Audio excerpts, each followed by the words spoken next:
मूंसां पाणी मिलंदो मूंसां पाणी मिलंदो मुंहिंजो नसीब बस मूंखे मिलंदो पाणी मिलंदो मूंसां पाणी मिलंदो मूंसां पाणी मिलंदो मुंहिंजो नसीब बस मूंखे मिलंदो मुआ ही बिल्ले वांगुर अखियूं चिमकाए छा थो ॾिसी ॾिसां थो पंहिंजी हुस्न जी रानी खे कहिड़ी न ख़ूबसूरत हसीन नौजवान आहे चइबो त इहे भितर बि तो ई हयाव ॿी हित मां तोखे पंहिंजी जवानी ॾेखारियां थी मुंहिंजी दिलि में दर्द न दरी पर इन में बि गद करे वई मुआ बिल्ला शर्म कोन थो अचे परावन घरनि में भितर हणंदे भितर त मूं किथे आहियां हा बहानो थी गोली ॻाल्हाइण जो वरी साम्हूं अचां त कुत कोदी आहे न वाह वाह वाह मुहांडो बथई सोनो सो तोसां ॻाल्हाइण लाइ मां बहाना ॻोल्हींदुसि सोनो सामे न आहियां 14 जो चंद आहे चंद अमां चवंदी त मुंहिंजे चमन खां पोइ अलाह से हुस्न जी ख़ैरात बंदि करे छॾी आख़िरी मां त आहियां हसीन जमील वॾो आयो यमन जो शहज़ादो यमन जो न सिंध जो शहज़ादो वॾो आयो आहे सिंध जो शहज़ादो दी तने सिंध जे शहज़ादे के मां ॾिसां ते तुंहिंजो पूछ त मले मोर के पूछ में न अरे आपको तेरे लोग जो फिरी वई घोर आवे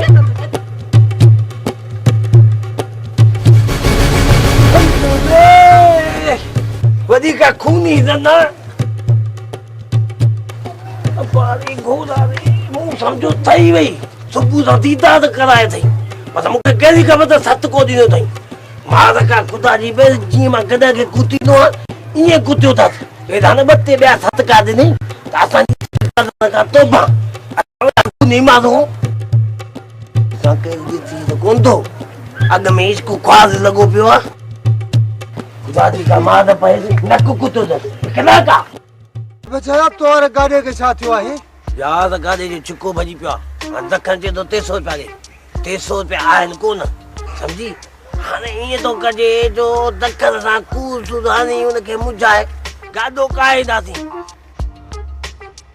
अरे बचाया जे गाडो मिली वने मोटर ते खयूं ते ईंदे न गजा कोने बाकी तू जोती दी त बई चढ़ाईंदासीं अरे हाणे घणो साणे नथी तहां ने पादर तू बि गानो गिद न करे तो ख़बर न आहे मैं खूनी माण्हू आहियां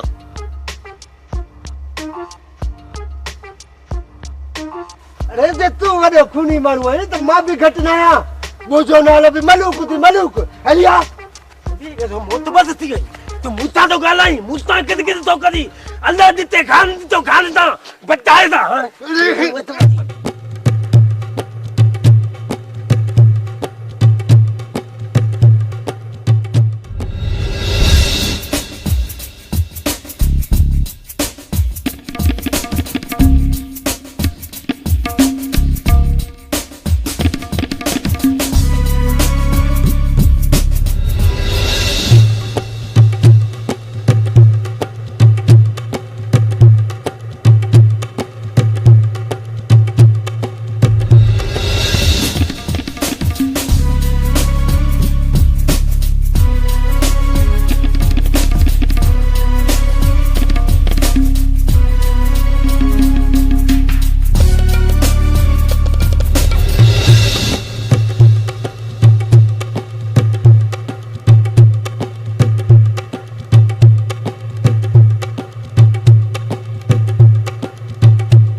वडो खूनी नजर तो अचे समझा तो त कुत करे छॾींदो तो मां चवां तो जल्दी कयो तो रंदी पियो हलो हुकुम कर खानू छा करणो आहे हिननि जो अकबर हिननि ॿिन्ही खे पंहिंजे मैखाने ते वठी हल जेसिताईं हिननि खे मलणी न ॾींदासीं ही ॿई सची कोन कंदा यार असां बग़ैर पादरनि जे सच ॿुधाइण पोइ पादरनि जो कहिड़ो कमु बस